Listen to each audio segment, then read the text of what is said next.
नमस्ते बच्चों। आज की कहानी शिक्षाप्रद है। महाकवि कालिदास बचपन से ही मूर्ख थे। बड़े होने पर उन्होंने कई वर्षों तक कठोर तपस्या करके माता काली को प्रसन्न कर यह वरदान पा लिया था कि उन्हें शास्त्रार्थ में कोई भी हरा न सके। वैदिक काल में कोई कितना बड़ा ज्ञानी है, यह जानने के लिए शास्त्रार्थ किया जाता था। दो व्यक्ति आपस में प्रश्न पूछते थे। पहला व्यक्ति एक प्रश्न पूछता, उसका उत्तर जवाब दूसरे व्यक्ति को देना पड़ता था।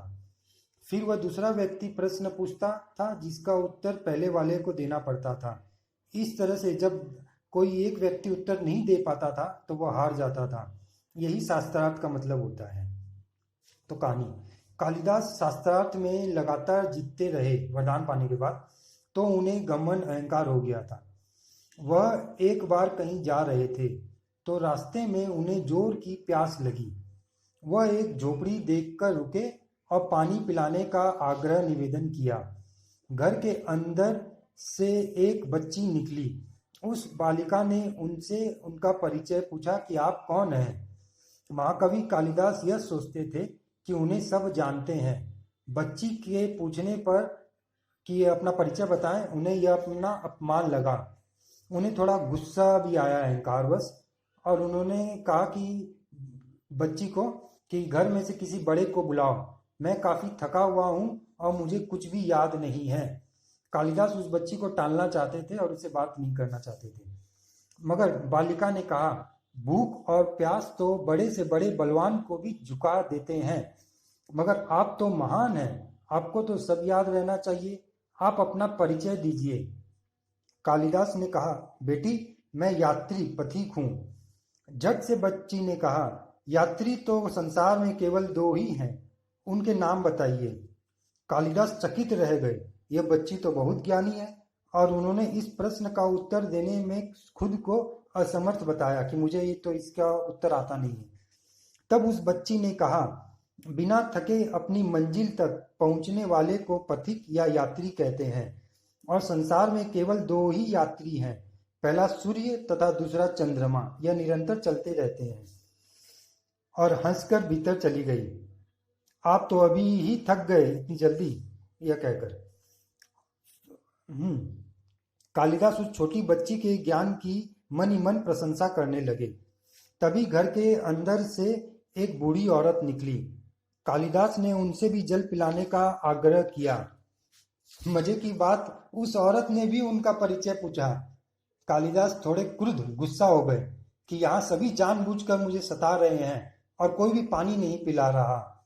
मगर उन्हें तो पानी की प्यास लगी थी और पीना ही था, तो और पानी पीने के लिए अपना परिचय देना ही पड़ेगा। तब कालिदास ने अपने को मेहमान बताया। उस औरत ने कहा, संसार में तो केवल दो ही मेहमान हैं, एक धन तथा दूसरा जवानी। यह दोनों कहीं पर भी ज्यादा समय नहीं टिकते और इन्हें जाने में समय भी नहीं लगता। सही सही बताओ पुत्र, आप कौन हो?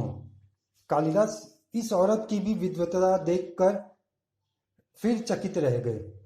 हताश हो उन्होंने कहा, मैं काफी समय से सहन कर रहा हूं, इसलिए मैं सहनशील हूं। बूढ़ी औरत ने कहा, पूरी दुनिया में तो केवल दो ही सहनशील हैं। पहली धरती, जो पापी तथा पुण्यात्मा सभी का बोझ सहती है। धरती की छाती चीर कर बीज बोने पर भी वह अनाज ही उत्पन्न करती है और लोगों को लौटाती है। और दूसरे सहनशील हैं पेड़ वृक्ष। इन्हें जितना भी पत्थर मारो, ये फिर भी मीठे फल ही प्रदान करते हैं। सही सही बताओ बेटा, तुम कौन हो? तुम सहनशील तो नहीं हो। कालिदास भी हार मानने वाले कहाँ थे, उन्हें अपना अपमान और लग रहा था। वो बोले, मैं हठी हूँ, जिद्दी हूँ।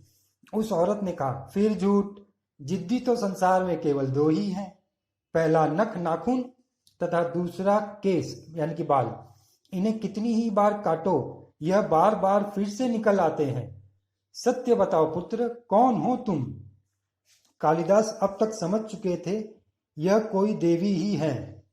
उन्होंने कहा, मैं मूर्ख हूं माते, मैं अब तक के सभी प्रश्नों के उत्तर नहीं दे पाया। मगर उस औरत ने कहा, तुम मूर्ख कैसे हो सकते हो? संसार में तो केवल दो ही मूर्ख हैं, पहला राजा, जो बिना योग्यता के भी सभी पर राज शासन करता है, और दूसरे उसके दरबारी पंडित, जो राजा को प्रसन्न करने के लिए राजा की गलत बात को भी तर्क और युक्ति से सही सिद्ध करते रहते हैं, जबकि दरबारियों को तो राजा को सही सलाह ही देनी चाहिए, जिससे राज्य का भला हो, प्रजा का भला हो। कालिदास अब तक बेहोश होने की स्थिति में आ गए थे प्यास के कारण, और अपनी पराजय मानते हुए उस बूढ़ी औरत के चरणों में गिरकर याचना करने लगे, माँ मुझे पानी पिलाएं, मेरे प्राण निकल न जाए कहीं। वृद्धा ने कहा, उठो पुत्र। और अचानक ही कालिदास के शरीर में जैसे कोई नई शक्ति का संचार हो गया, उन्हें लगा जैसे बहुत ताकत आ गई है शरीर में, और उन्होंने सर उठाकर ऊपर देखा तो वहां पर साक्षात माता सरस्वती खड़ी थी। माता सरस्वती ने कहा, पुत्र, शिक्षा और विद्वता से तो ज्ञान बढ़ता है, न कि अहंकार। तुमने शिक्षा के द्वारा ही मान सम्मान प्रतिष्ठा प्राप्त की, और मगर अहंकारी बन गए। तुम मेरे प्रिय पुत्र हो, इसलिए तुम्हारे ज्ञान नेत्र खोलने के लिए मुझे यह सब नाटक करना पड़ा और आना पड़ा तुम्हें सही मार्ग पर लाने के लिए। कालिदास को अपनी गलती का एहसास हो गया था, और उन्होंने माता सरस्वती को वचन दिया कि वह फिर कभी भी जीवन में घमंड, अहंकार और गुस्सा नहीं करेंगे।